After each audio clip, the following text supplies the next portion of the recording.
Well, my name is Judah with the cherubic Ooh, face. that's right. I just learned what cherubic means. Basically, like young Santa. And, I'm the and old Santa. my dad. Yeah, Santa's dad. Well, we were talking about a bunch of things, but we wanted to continue talking from last week. We were talking about how emotions affected our ability to reason, and what kind of came up was the fact or the idea that emotions also play, if they can affect the way we think and reason, they affect our ability to have faith, or they must. Or I guess that's the question. How do emotions? And to me, I'll let you know, I think my running theory is that emotions have more to do with pain than anything. Many of the emotions. Well, Some but some would say that not joy, happiness, let's see, exuberance, which is really great happiness. It's not you're not painful there. no, but Well, I the mean, others, it's absence of pain, maybe something like that. well, no, I do think that joy is the opposite of pain. Whatever that Yeah. is, it's joy. And I kind of reduce emotions into joy or pain. Anger being a reaction of an action reaction to pain, and all of them. But I don't know. What do you think? I'm not going to save you from this. Let's see. When I was thinking about emotion, what came up was the when we tear up or something. Because I teared up when I started talking about my dad, and even when I was talking about your mother, my wife, I started tearing up, and I said, "What is that?" And it's a kind of grief, It's a mild form of grieving.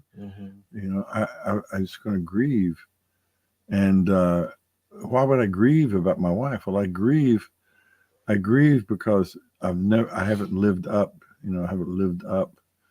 It's never been perfect between my wife and I, but yet there's a desire for it to be perfect, or something like that. But I think there's a variety of emotions. We want to encourage and follow the good emotions like joy. What are some good emotions? Joy, satisfaction, pride in someone else, pride in your children, pride in someone, peace, a sense of peace, tranquility. Yeah, I for me, there's so much emphasis put on emotions and compartmentalization of each, and that's why I like to just kind of reduce them to a little bit less of instead of giving them personalities of their own, Yeah. emotions. Okay. Right.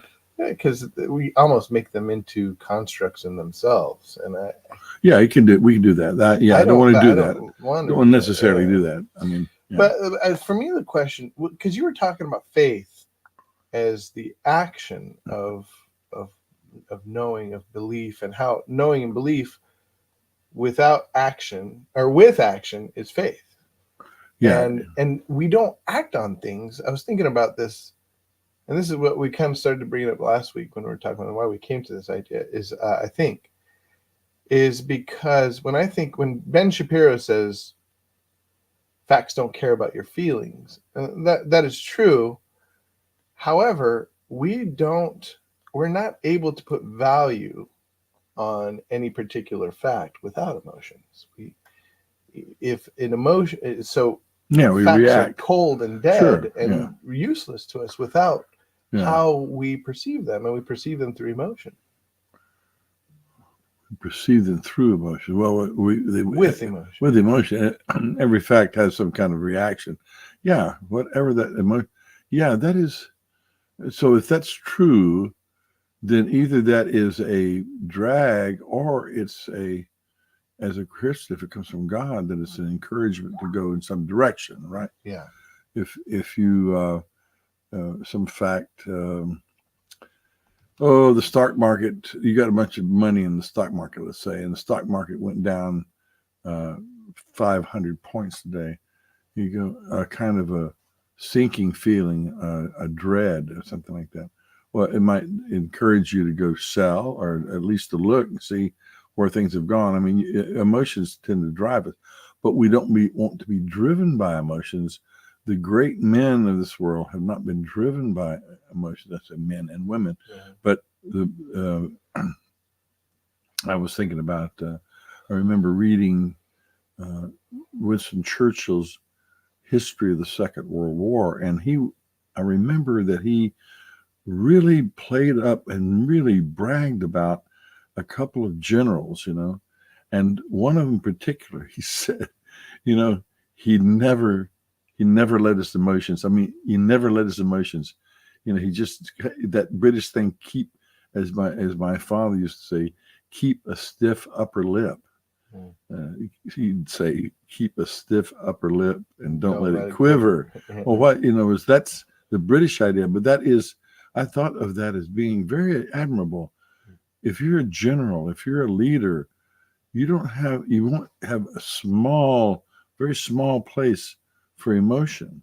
You have a purpose, you have a goal, you have, what are the things, how do we put it when we're talking about the purpose-driven, we're intentional. We're going toward the thing, and self-determination. Yeah, and if we're in a battle, and if we are coming up against deadly force, and we're responsible not only for our lives but the lives of many men, we don't want to sit there with the quivering lips saying, "Oh gosh, this is terrible." No, we have to control that. And he said, "This general, man."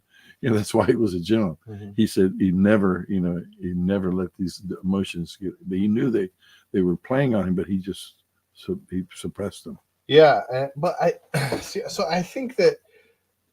So my judgment is that is not. That is just a different emotion.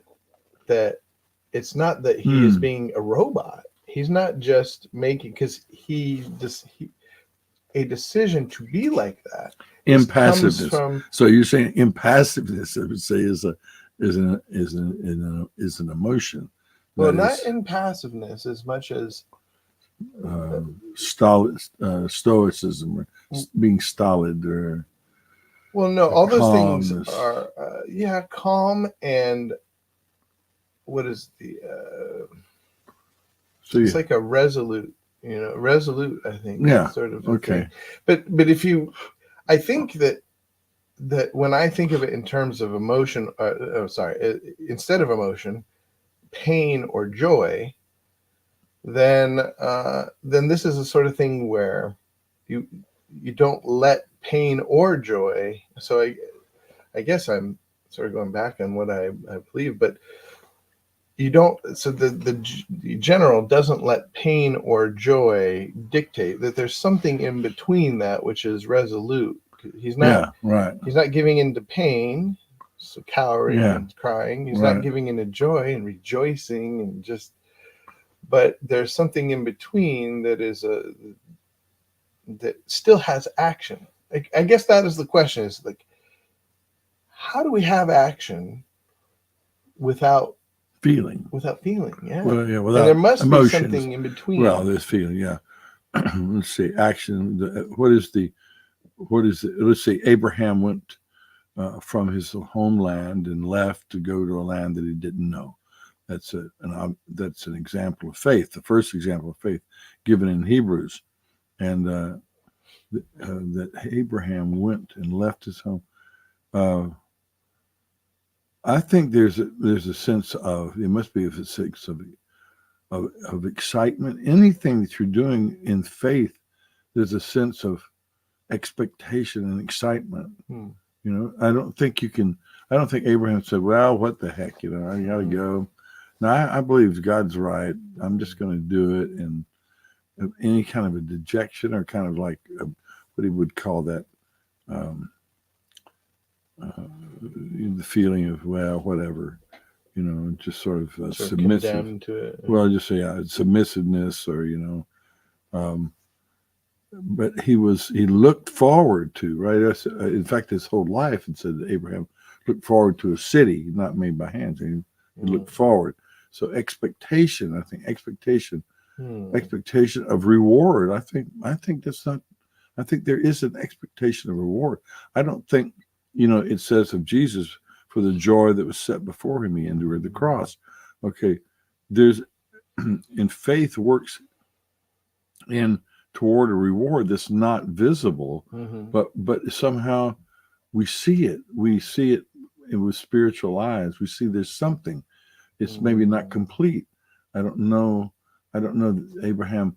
I'm sure that he had dreams. We have dreams. I have a dream of a nice house. Maybe he had dreams of big place to live in, lots of flocks and everything, friends, and maybe that. But that was that's just the natural man putting shapes to the spiritual expectation of fulfilling the will of God, right? So you're reaching out, and as we were said, the faith reaches forward. We don't have faith in anything in the past, anything that's dead. Faith is a motion of the spirit toward the future, right? It motivates us. It motivates us to create our life. We create our life. It is a creative force. It wants to embody itself, right? And that's why when you see people do things, now the question is, not everything that is done is of faith. I think just the ordinary life, what you call the dumb animal life we live, we believe that when I turn on the key, my car is going to start, that kind of thing. I don't think of that as faith in the way we're the spiritual faith, real faith. Well, as you talk, I'm thinking of when you mentioned Abraham, the thing that I brought up earlier is he knew God, and I think that was important. Participation. There's something about participation that it gives us faith, and faith moves us, but the participation with somebody else. Yes. When you're married, it says Abraham knew God, and Adam knew Eve. And is there an intimate thing where I am woven in with somebody else to where I follow? Yeah. Certainly. Whether or not I feel a certain way, and whether or not I have an idea of where we're going, I follow anyway. So when Jesus said, "Follow me," nobody pictured, or nobody said, "Well, what are we?" Well, maybe did anyone say, "What are we going to be doing?" No, but he didn't explain what he was going to be doing. He waited. Said, "I'll make you fishers of men." That's just one. Follow me, basically. All he said to most of them that we have, but. I was thinking about that whenever people did move, like Abraham, when Rahab sent the spies, or sent the guys that were searching for the spies, sent them in the false direction, she had a sense of what God was doing. Now, I think she had a sense that she was on the winning side. She was going to be on the winning side, because she told them, "We've heard everything that God is doing, with you guys." It's amazing. In the Old Testament, people knew things that were happening. No internet, no phone. No, but the word traveled everywhere. They knew about ravens. There was another.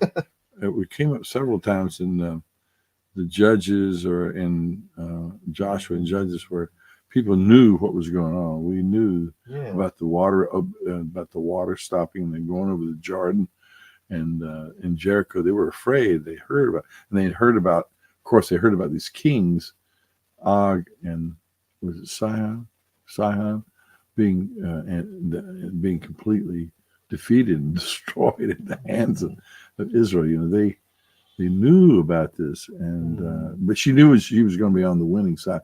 But she had to be afraid. How could she not be afraid? She knew who these people would do. if they figured that she was at the time harboring these two men up above in the stacks of Joshua and Caleb. No, they were just two spies that came to spy out, and they were being harbored. She was in. I guess they were in a well or something, but they were covered with flax that was going to be beaten. So it was stalks of flax. She covered them. So if they were discovered, she knew that she'd be in really bad trouble. But so fear was an emotion, obviously, but greater than that was expectation.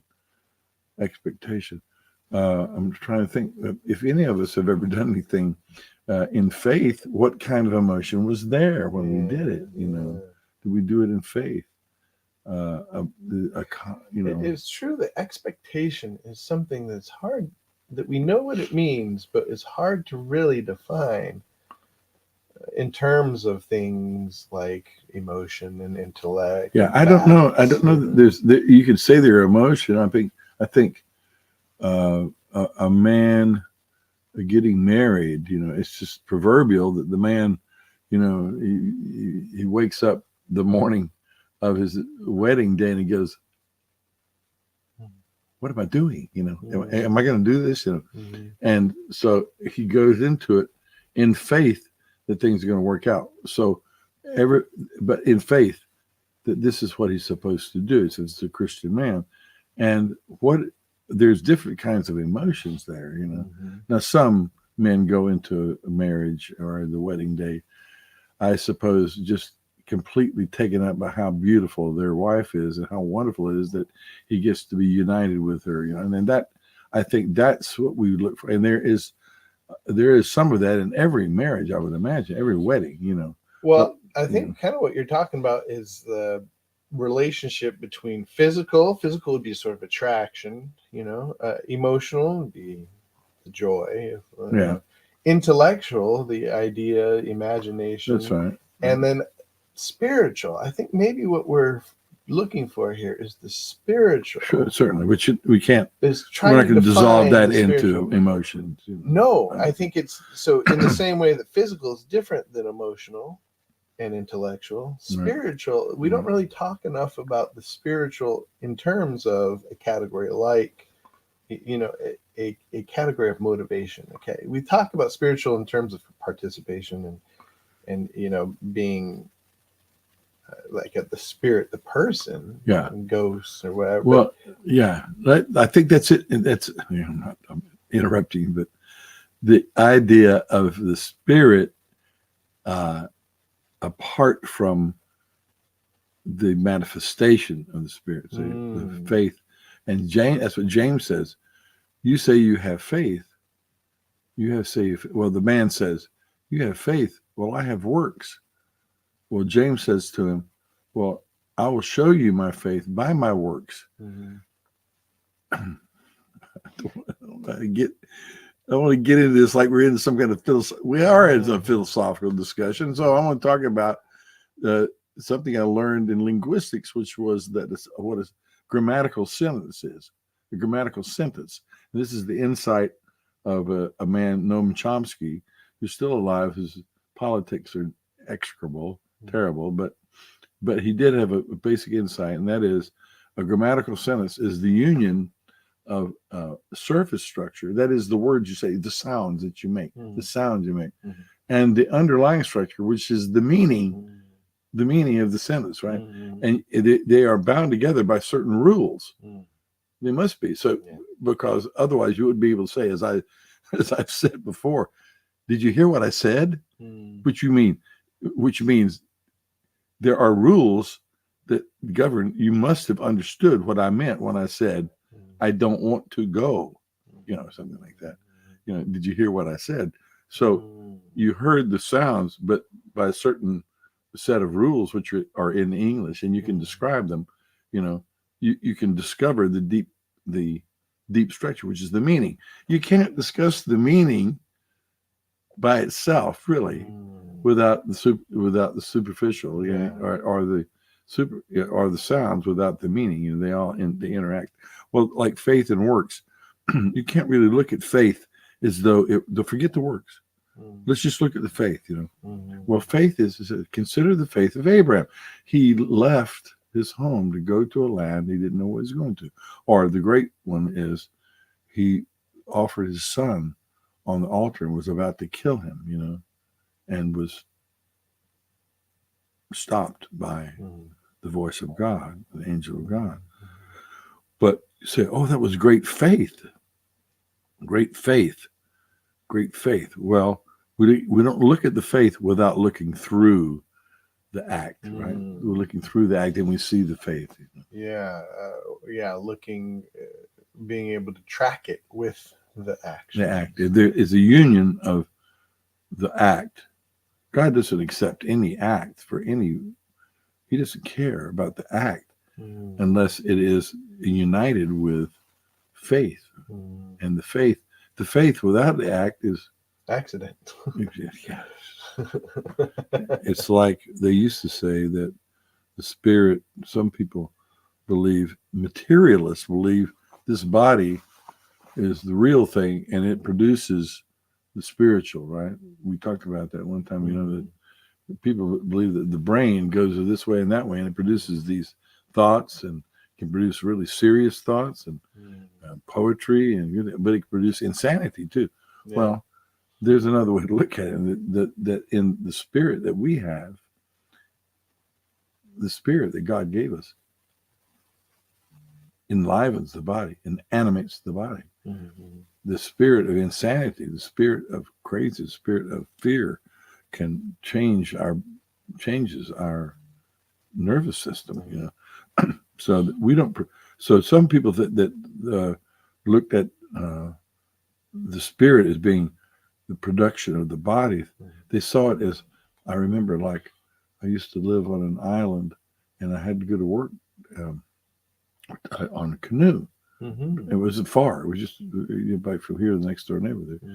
But there was kind of a lake there. And early one morning in spring, I remember the mist was coming off the island, and just you could see it. You could almost look at it, but if you looked at a whisk, it would just evaporate, And that's the way these philosophers would think about spirit, and mind. It was like the wisp coming off of the real thing was the water, right? But the spirit just wisps. And we don't want to think of the faith is just something by itself, like it'll become empty, like this wisp that we look at it and it'll evaporate. Well, when we really see faith is when we see action and decision. Now, our question was, where does emotion play in that? Well, what have we discovered? Well, I think that emotion does follow emotion is going to follow any decision we make. I think we're going to be happy about it, or we're going to be excited. I don't think all emotions are necessarily linked to faith, but a certain amount of we said expectation. Is there an emotion of expectation? No. Of joy? No, and I think that's why. People believe there are, but I don't believe it. I believe that what we're talking about isn't emotion; it's spiritual. It's spiritual. Yeah, it's a connection. It's a connection purpose. It's a connection with our roles in this world. Under God, with God, in the kingdom. Those things are not emotions. When we step into a role, we might feel a certain way about it, one way or another, but it doesn't matter. When we step into it, we're stepping into it with somebody. I often talk about spiritual connection, like on the basketball court, when somebody has they say chemistry with somebody else. You know where they're going to be. Right. You pass the ball to them before they get there. Okay. And that's it's a microcosm of faith. Faith. Yeah. We walk like into a certain thing, not because we feel a certain way about it, but because we know. we know participate. We participate with other the people towards something. Yeah, and in faith, we're participating with God. Right? Mm-hmm. We know we have a knowledge, a discernment of His purposes, of His will, doing God's will. It's not a matter of emotion. Right. Though I think there's another place for I think we did discuss some what emotion may be. I don't know what good they are, but it's not necessarily are they good to guide us to a life of faith or acts of faith. I don't know, but I think that they're a tool like intellect to help us discern things, right? To discern. Yeah. Are we participating? Yes. Are we on the right team? Yeah. Right. I was just thinking the word, the name Isaac means he laughed, or, but really the one that, both Abraham laughed and his wife laughed, but neither of them, that didn't, the faith that they had to achieve sexual unity, to be able to have a child at 100 years old or whatever, was not necessarily a part of that joy, but it did. The laughter and the joy of just imagining that God was blessing him with a child, I think it led them in that direction. That wasn't faith. Faith, I think, caused them to laugh. I mean, the faith of believing that the promises of God were true, but they had to follow them up, right? But there was, when they heard, when God told Abraham, he was going to be a blessing to the whole world, and he didn't have a child yet these were going to be all of his, like the stars of heaven were going to be his progeny. He laughed. Jesus said, of that, he said, Jesus said, Abraham saw my day and rejoiced. Rejoiced. Yeah. Now, so it leads us toward, but the act of faith is something else. Yeah, I think it gives value, right? If we feel good about something, it sets it up. Yeah, I think that's good. What do you think? What do you think out there? Let's see. Oh, Christopher Fee says Nehemiah, burden, God-given passion, the burden for the lost. Good. Going into emotions, we weep over, and that burden often comes with emotion, burden and emotion, enjoying. Yeah, we're talking about that guides us toward, right, a burden for the lost. It guides us toward whether I should talk to this person, visit this person, but we do that in faith, right? So would you say that, could we say that emotions are the compass of navigating facts? Because cold facts, we have to have something that gives life to them. We certainly don't want to be like, I'm sorry. We don't want to get where our spiritual life is all analysis. Right. Analysis of the scripture, analysis of the doctrine, analysis. No, God gives, I think he allows us to have feeling. Abraham laughed. He rejoiced. He saw Jesus' day and he rejoiced, And the joy is one of the obvious emotions that guides us. Now, our friend here says the burden for people. He had a burden. So he does this. That's good. And we're talking about burden is a certain emotion, like I feel responsible. Right. And so impetus. Their emotion is the impetus for the move in a certain direction. Yeah. That's or at least to get us moving. Like you said, a compass. That's good. That's something to remember. Yeah. Well, thank you everybody for joining us. We had Chris, James, Kimball, and others. Appreciate it. And if you're watching now, thank you. Have a wonderful day. Bye.